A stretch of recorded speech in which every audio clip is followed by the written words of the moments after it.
Trish Riley is an award-winning journalist and author who has covered environmental issues since 1992. Her books include The Complete Idiot's Guide to Green Living, Greening Your Business, The Explorer's Guide to South Florida, and a book entitled Palm Beach, Fort Lauderdale, Miami, and the Keys. She's written thousands of articles for periodical clients, including Hemispheres, the Miami Herald, South Florida Business Journal, Sam's Club Source, Subaru Drive, Natural Health and Natural Home, Autobahn, Evolution Shift, and E, the environmental magazine. Trish is publisher of www.gogreennation.org, an environmental news site and resource to help build sustainable communities. She's founder of the Gainesville chapter of Green Drinks, an informal monthly networking opportunities for locals interested in sustainability issues. It helps showcase sustainable businesses. Trish is also founding director of Cinema Verde, Gainesville's environmental film and arts festival, now going into its third year. Welcome back, Trish. Thank you so much, Mark. It's wonderful to be here with you today. I just want to start by saying I'm just so impressed because I was there when you were kind of building this from scratch, from the ground up, over 2 years ago, I guess now, and I've watched in amazement at how this has progressed and evolved. And for those who maybe are not familiar with Cinema Verde, can you kind of go back to the beginning and tell us a little bit about the genesis of this film festival? Oh, I'd love to, and thank you so much for your compliment.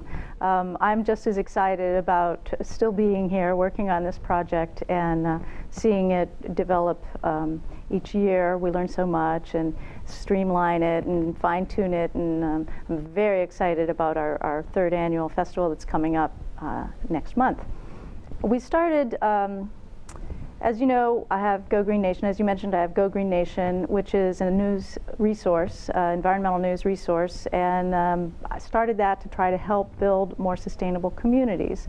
To launch that, I started the chapter of Green Drinks, and at Green Drinks, we came up with the idea to develop an environmental film festival here, because I had noticed in my travels that so many fantastic films didn't make it to our town. So it seemed like I would like to be able to watch these films, and I'd like for our community to see them as well. So we started on a shoestring, and we're still swinging along there. It's great fun. Yeah, I remember a couple of years ago you were showing films at the Hippodrome. Right. Last year you expanded the number of venues, and it's just truly incredible. What are the goals and objectives of this festival? My goal is to raise awareness of these issues, because this is not something you can believe in or not believe in. This is all vital to our health and to our future. And so if I can help people understand that and get them past being afraid of facing the environmental concerns that we have, I can also help them realize that there are plenty of solutions available, and we can all start now or continue. And of course we've seen a lot of growth in that area in the past decade, but there are still a lot of people who don't realize it's not rocket science. It's actually pretty simple, and we can make changes that will be beneficial to our own lives, to our children, and I think that this festival can help people move in that direction.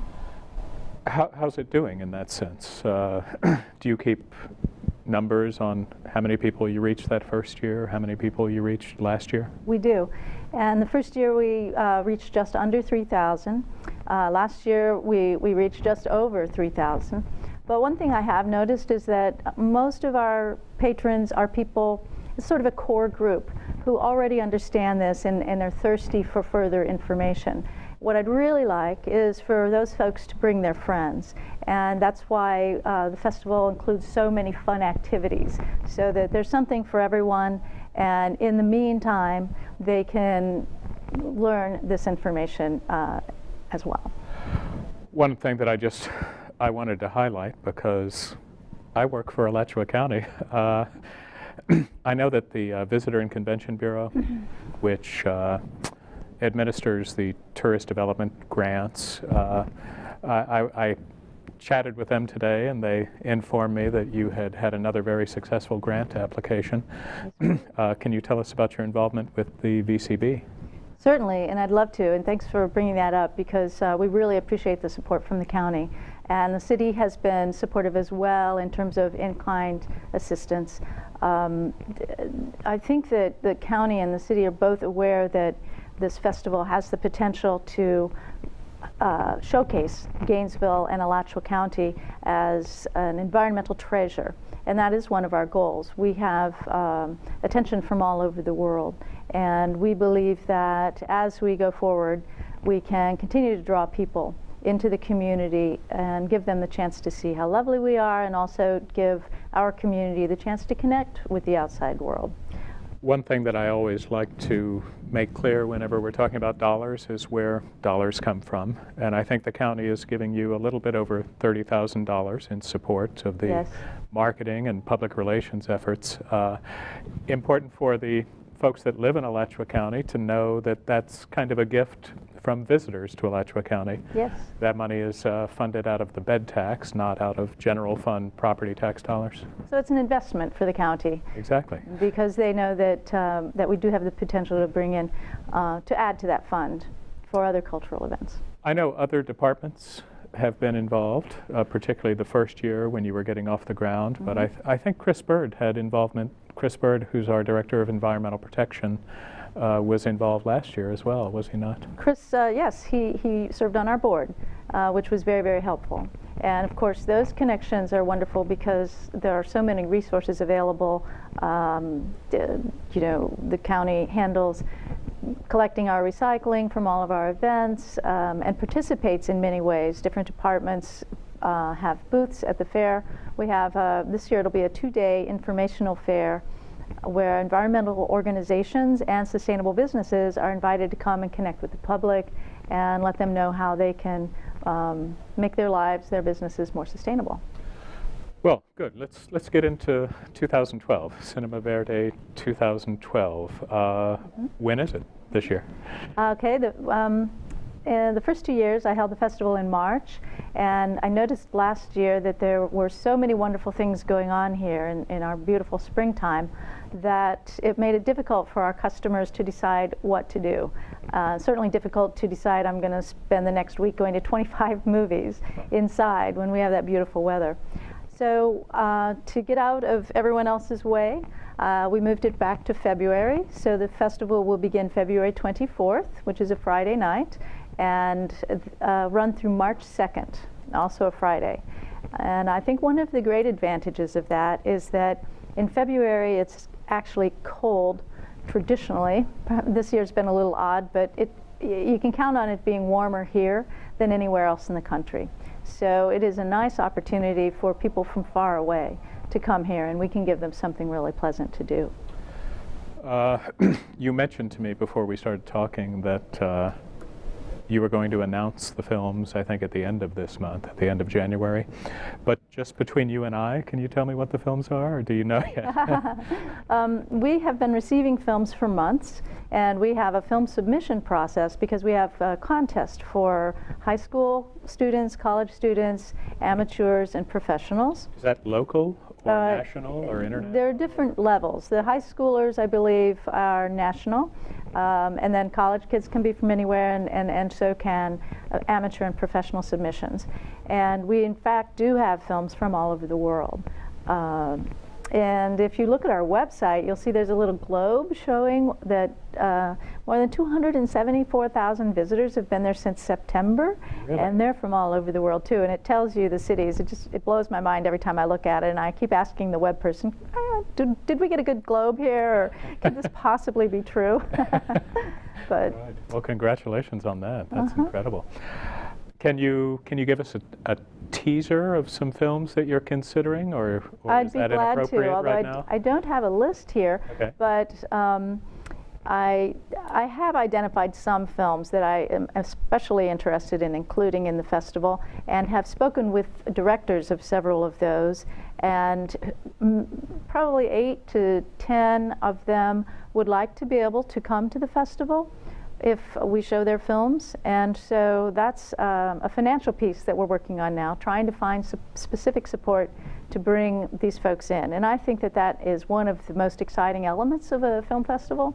So I really am trying hard to generate that. The films, and you can see trailers of some of these on our website now, the ones that we are very seriously considering, are Confessions of an Eco-Terrorist, which is a real exciting film based on the Sea Shepherd Society, which takes boats out into the ocean and fights for the welfare of animals, particularly marine animals. It's natural for most of us, or many of us, to think that they are the true eco-terrorists. They're just plain bad guys. But all you have to do is watch this film to see the work that they really are about. And it's heartening. I really enjoyed it. And I want to make sure that Peter J. Brown, the director, and his associate Lon Haber are able to join us at Cinema Verde this year. They're excited about it too. How does the logistics of selecting the film, do you actually pay for these films? Oh, yes. Or, okay. Some. Right. We negotiate with each one individually, and it kind of depends on the commercial level of the film, whether or not they insist on a high licensing fee. Of course, if it's I wanted a film last year, and the licensing fee was $2,000. We couldn't do it. But many of them are very lenient with us because they know we're a new organization and a nonprofit, and we're trying to help them, and so we help each other. So you make an effort to pay something. You can't pay what you would like yet, but... Right. And in some cases we have to pay, and in others they waive that fee. And in some cases, the directors that I've spoken with have been super lenient with us in terms of their costs to come in. You know, it's pretty much if we can afford to cover their expenses. And while they are flying from far away, so that varies. But you mentioned your website, and I spent some time on it today, and it's really excellent. I really encourage people to go to www.cinemaverde.org. Is that correct? Yeah. Very informative, great history of what you've done, lots of information, and that globe that you discussed. Okay. We'll put that website up throughout this interview today, and your phone number. Thank you. What other activities? Now, I remember last year you had that incredible event around the Sun Center, and you had many different venues and entertainers. What's going on this year? That was also crazy, and it was hard for us and hard for our customers because we were all over the place. While the Sun Center, we did we did an eco art walk at the Sun Center, and we also did 2 films on the plaza. But we are moving most activities. We have 1 location this year, and we're moving most activities to that new location, which is the beautiful Villa East, owned by Celebrations. And it's huge, and it's got room for a fair if the weather allows us to be outside, which we believe it will. It was 80 degrees here in February last year. And if not, there's room for us to move inside. We also have, we outgrew the Hippodrome in terms of audience size, and so we can accommodate a much larger audience this year. And so I'm really encouraging people to come to the films and bring their friends, because an audience is what we're all about, and we need people to come in. And so we're trying to encourage that. We've got some specials going. We have a few T-shirts left over from last year's Cinema Verde, and everyone loves those. So if you buy a $5 ticket from us, we'll give you a free T-shirt. And then if our staff sees you around town wearing our shirt, we'll pull out another ticket and give you a free ticket. So that will, we're hoping to see a lot of shirts around town in the coming weeks. I didn't bring any cash with me. Can I give you an IOU? Or? You can go on our website and buy just about anything you'd like. You can also find us. We're going to start setting up a table, I believe, next Wednesday at the Farmers Market. So you can always find us there, as well as on our website.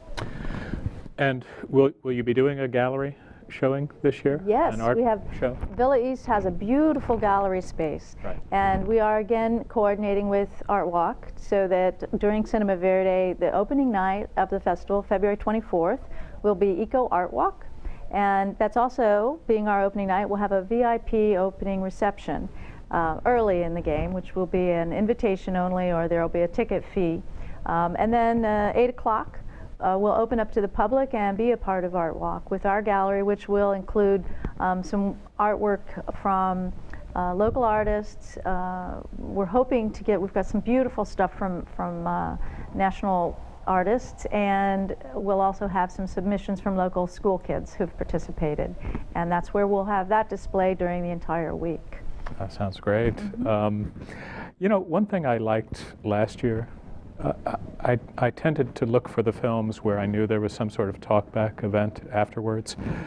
Many of these films are quite intense and require, you know, I think a commitment to view. Yeah. But some of them can also leave you feeling, you know, like the problems are so massive. What do I do next? And I found the talkbacks and the folks that you had that came in afterwards were so practical, and so they just connected with the audience so well. Will you be doing those this year? As much as possible. As I said, I've got several of the directors who are the key people for those kinds of discussions, and of course we have a great local community as well, whom we will also involve that way. And that's another piece of beauty about the Villa East room, because it's not just a theater, it's a banquet hall. So we'll have dining tables, and Celebrations Catering will have you know, light appetizers. You can come for dinner and a movie, basically. And they'll also be selling drinks, so you can make yourself comfortable. And people, and that way, if the film is showing something that, you know, you can't deal with quite as well, you can still be comfortable. You're with your friends, and then we can have, it's just a wonderful discussion space following each film. So yes, we will be doing that. It sounds like a great festival again, but what do you need? We've got you on television. Gainesville, Alachua County is listening. What can folks do to help support this this amazing event? Thanks for asking. We do need help. I mean, as I said, we're still on a shoestring, and while of course we greatly appreciate the grant from the county, we also are seeking other grants and sponsors.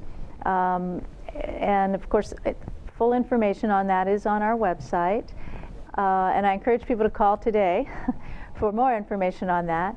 You can also, sustainable businesses and environmental organizations will have an opportunity to table at the fair, which I think I mentioned is going to be the opening weekend, Saturday and Sunday. And also some organizations will want to table following the films on their specific topic. And so that opportunity will be there. And again, all of that's in the sponsorship section. And it's all, you know, we're trying to make it as easy for anyone to participate. There are a multitude of options. Great. Let's see, what else could we use? As I said, we'd like to really bring in those directors, and we'd really like to be able to hire staff. At this point, it's very much a volunteer effort. We have fabulous volunteers and interns, but it is hard to maintain institutional consistency because no one can afford to volunteer forever. And we'd really like to be able to completely professionalize this festival so that we can be a reliable resource for the community for years to come. Speaking of what you need, obviously I would guess the most important thing is your audience. Absolutely, absolutely. If our community and people that we bring into our community can help us to demonstrate that this is a valuable, you know, activity that we enjoy and appreciate, that's how we can continue to do this on an ongoing annual basis. And I know you mentioned you could buy merchandise and tickets online. Yes, you can. Do people buy one movie ticket at a time, or do you have packages? Or we do have a few packages.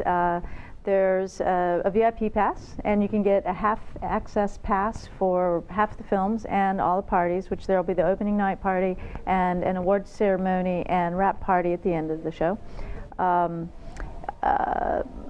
So those are that's a half-access pass is $50, and a full access to everything we're doing is $100.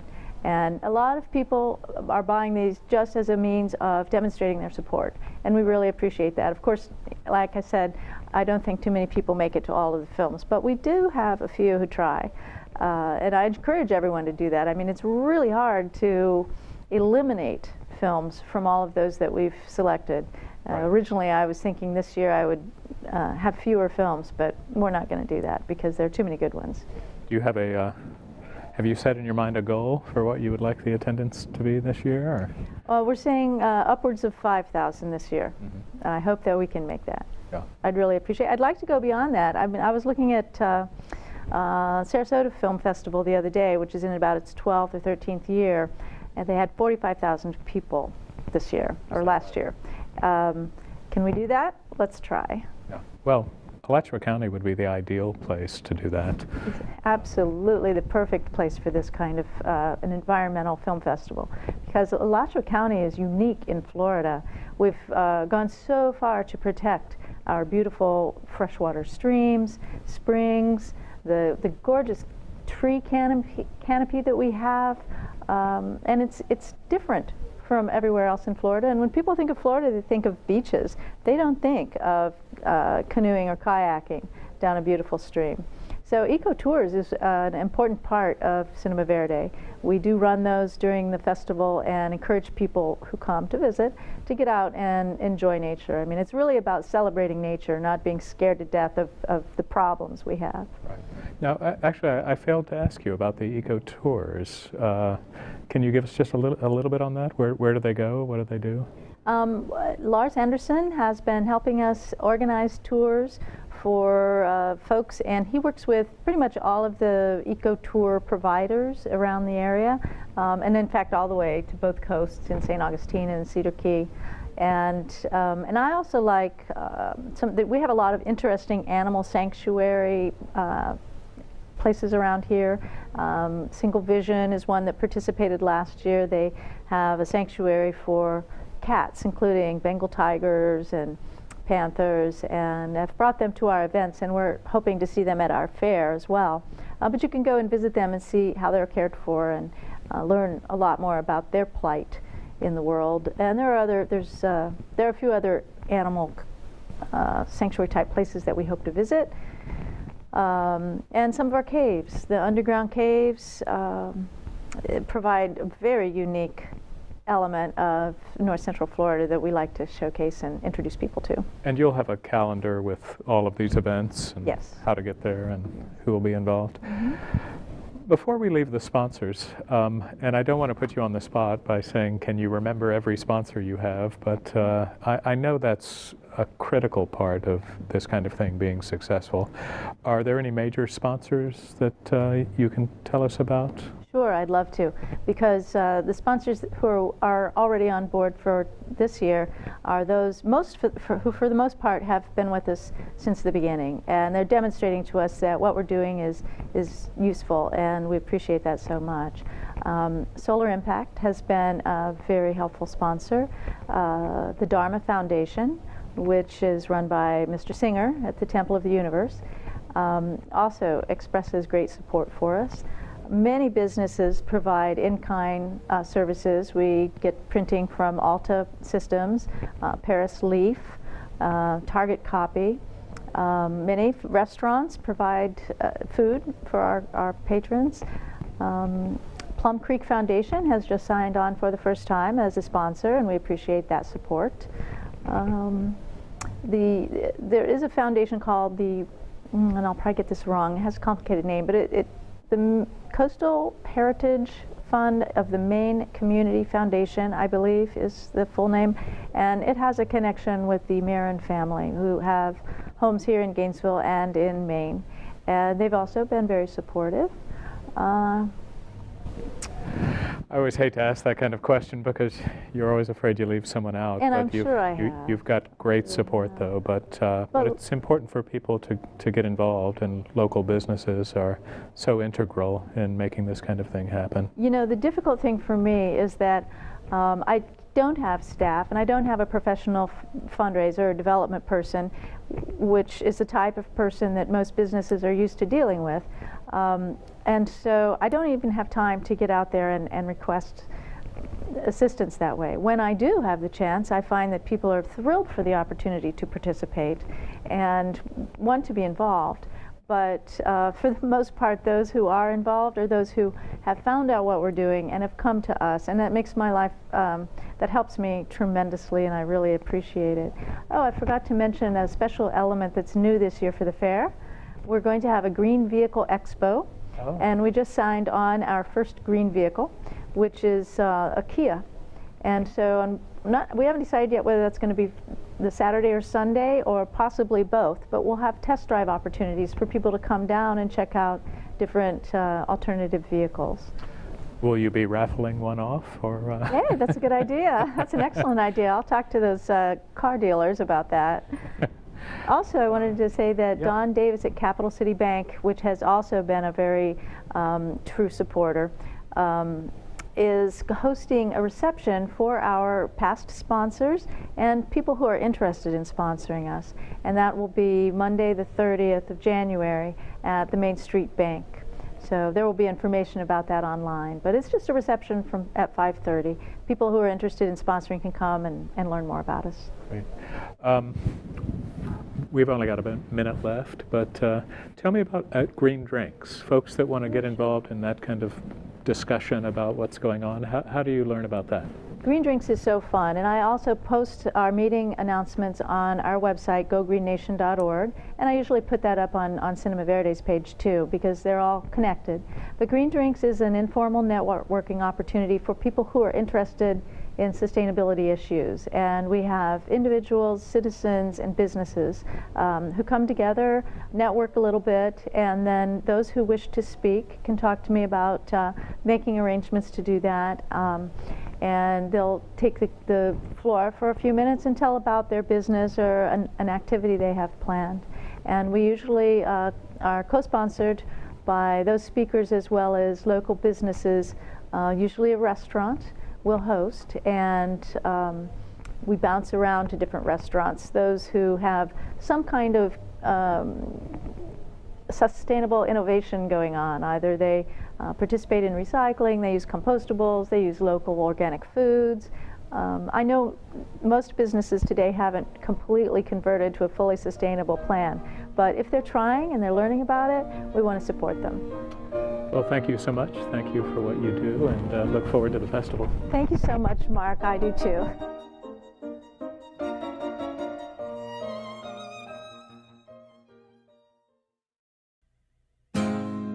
She seemed really depressed. She seemed so isolated. She said she was never born. And so I knew he had depression, but I didn't know it was that far. He said something to me about killing himself. I didn't know what to do because I kind of thought, oh, he's going to be mad at me. Tell somebody, tell an adult, counselor, parent, whatever. It would have been horrible for me if she never talked to me again, but I'd live with it because I know she'd be alive. Definitely worth getting help, even if you think you're going to lose a friendship, because it's better to lose the friendship than the actual friend.